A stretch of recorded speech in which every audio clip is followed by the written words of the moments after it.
Do you think they smell similar? What's your final answer?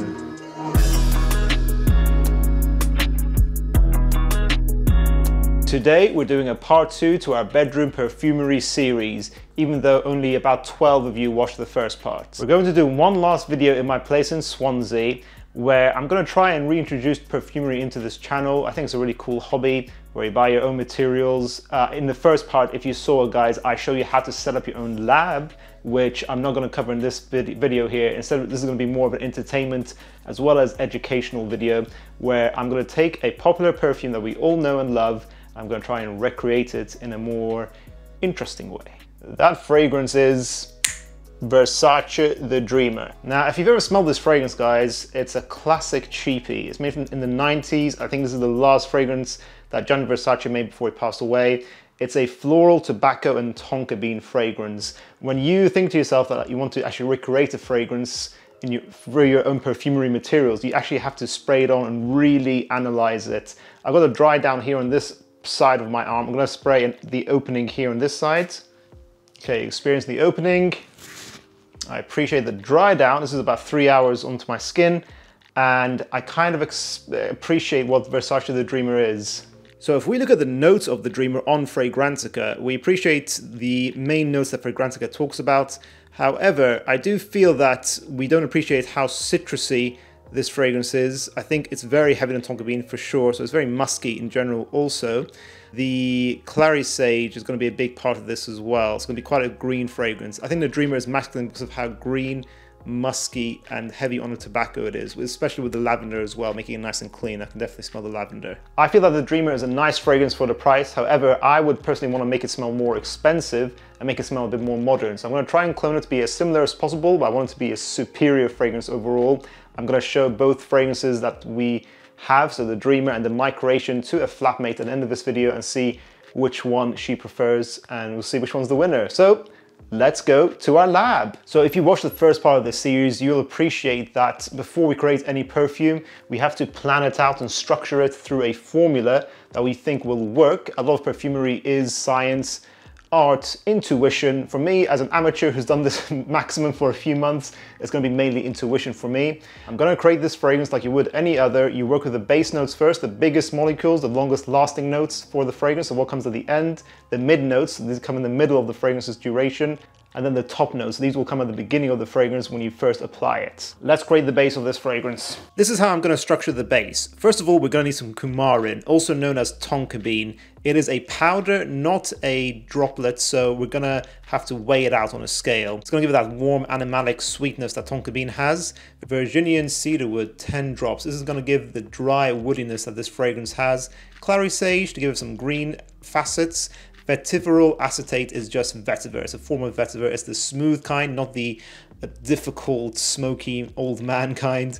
Tobacco absolute, of course, because it's the Dreamer. It's a big note in here, so I'm going to do it 10 drops, a lot more than I usually would when I'm creating perfumes. And galaxolide is a musk, a long-lasting, very clean musk that I think works well to recreate the Dreamer. So here we are, we've created the base of the formula, and we're going to now add the drops in. So here you can see we have some of our equipment. We have our initial vial where we're going to put the perfume into, and we have the vial holder, which is very handy for perfumery. Because our first ingredient is going to be coumarin, which is only a powder, we're going to need to weigh it out. I've got my little professional chemistry scale here, because I'm an absolute professional with perfumery, of course, guys. I've been doing this for a whole 2-3 months now, so I'm a master. I've got the coumarin here that I keep it double bagged up because it is a very potent material. If it accidentally spreads onto my table surfaces, that's all you're going to smell. You're going to smell annoying tonka bean all day long in my room. So we have our little spatula thing here we're going to use to gather our white powder that does not look suspicious. I swear, guys, this is just tonka bean, nothing else. And what we're going to do is, because I don't want it to be too sweet, I'm just going to add a little dab here. Make sure it's on 0 grams. So there we have it, 0.092 grams. So let's say 0.09. So there we go. We write it next to coumarin, 0.092. just in case we want to ever recreate this masterpiece in the future. And then for the rest of our ingredients, it's fairly simple. So we're going to take our first liquid ingredient, Virginian cedarwood, which is an overdose in the Le Labo Santal 33 fragrance. That's why that fragrance smells horrible. They just go so heavy with this ingredient.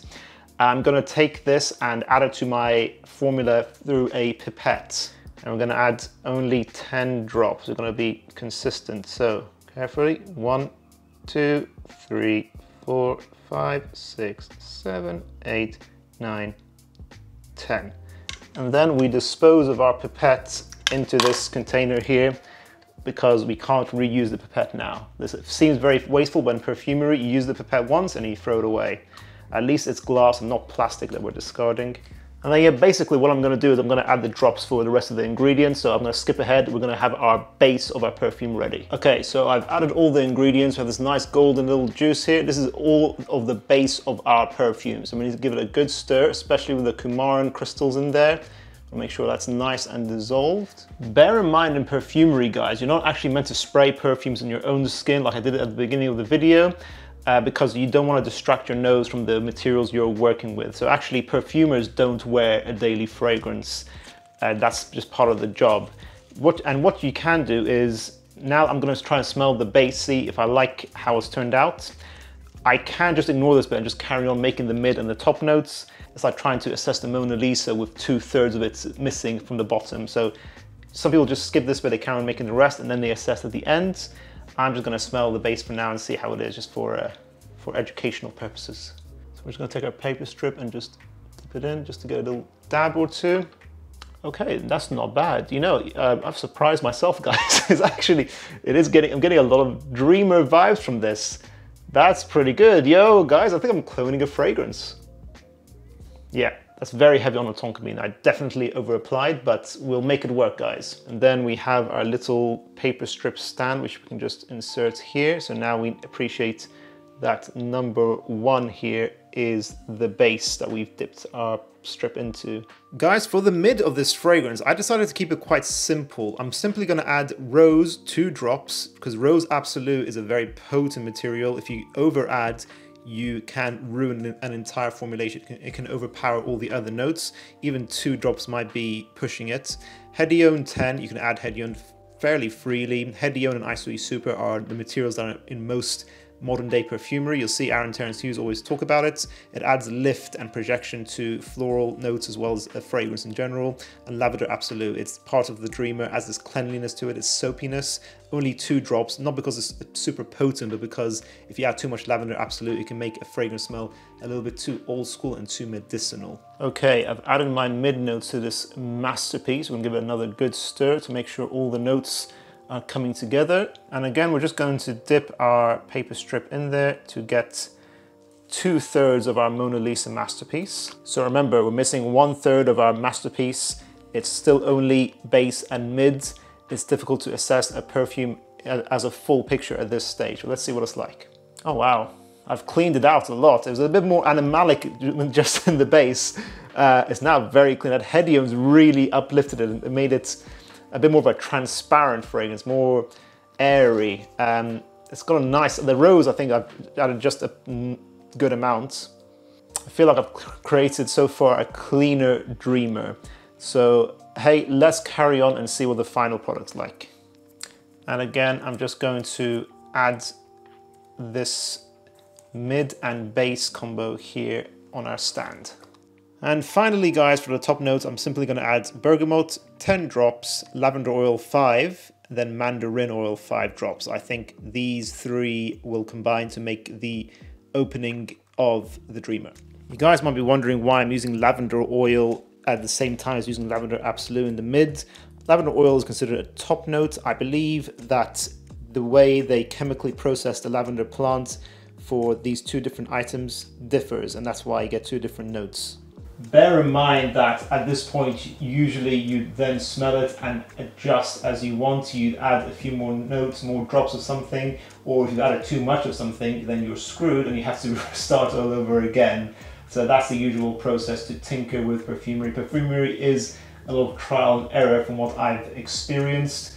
I will not tinker with this though, however, because let's just do it for fun. Let's just see if I have created the Dreamer again, but on my first go. So let's see what it smells like. By the way guys, all my materials are from the Cotswold Perfumery, so big up them. Check them out on Instagram, I'll leave a link in the description. So now one final dip. This is an accurate representation of how our fragrance is going to smell. Oh, wow. It is more green, tangy and fresher than the Dreamer. I think we started off good with the cloning process in the base, and it's become its own thing now from the mid notes onwards. Is it similar? Maybe, potentially. No, not really. But I think I should prefer my creation over the Dreamer. Let's go test it out. Let's see what our flatmate thinks. So we have Day here trying to study. I'm going to annoy you with these paper strips instead. Smell the end of them each. They're both basically on their openings. Yeah? Yep, that's it. So smell one at a time. There we go. It's nice. I like that one there. Yeah. The one and then smell this one. This is really soft. Okay, that was a dip into a perfume. That's a spray. Okay, fine. Yeah, it's really soft. I can barely smell this one. Okay, but what from what you can smell of the two of them, what do you think of both of them? Okay, can you smell that one at all? Can you appreciate what's on that? Yeah, I can get like a little smell, and I feel like if I could like get it more, I think this is like great. But it's just like really light. Which one of these two, just scent-wise, not strength-wise, which one do you think smells better? Scent-wise, this one. This smells like incense. Okay. Probably too much tobacco. Great. This one, it's great. So what would you give a 2 out of 10? So this one and this one out of 10? That one is like an 8. Okay. And this is like a 6. 6. Really? That was made by a master perfumer, you know? 7? No, I'm just kidding.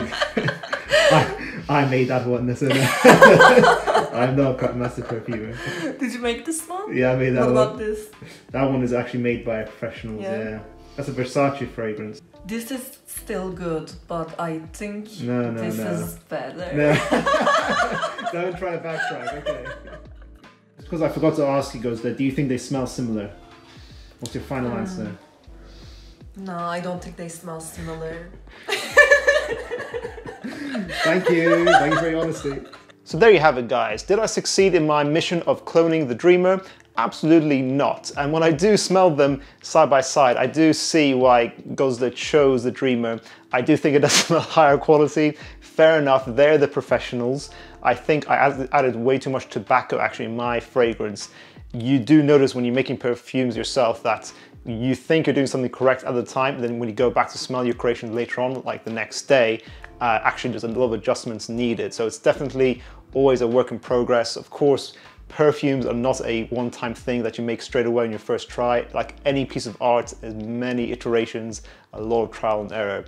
Either way though guys, I hope you enjoyed this video. Hopefully if we do a part 2 to this series, it'll be a better effort for myself and we'll get a better perfume at the end of it. Would you guys like to see more of these perfumery kind of videos? Did you find it educational? Let me hear your feedback down below in the comments guys. Make sure to check out our part 1 of this bedroom perfumery series where I show you how to set up your own lab.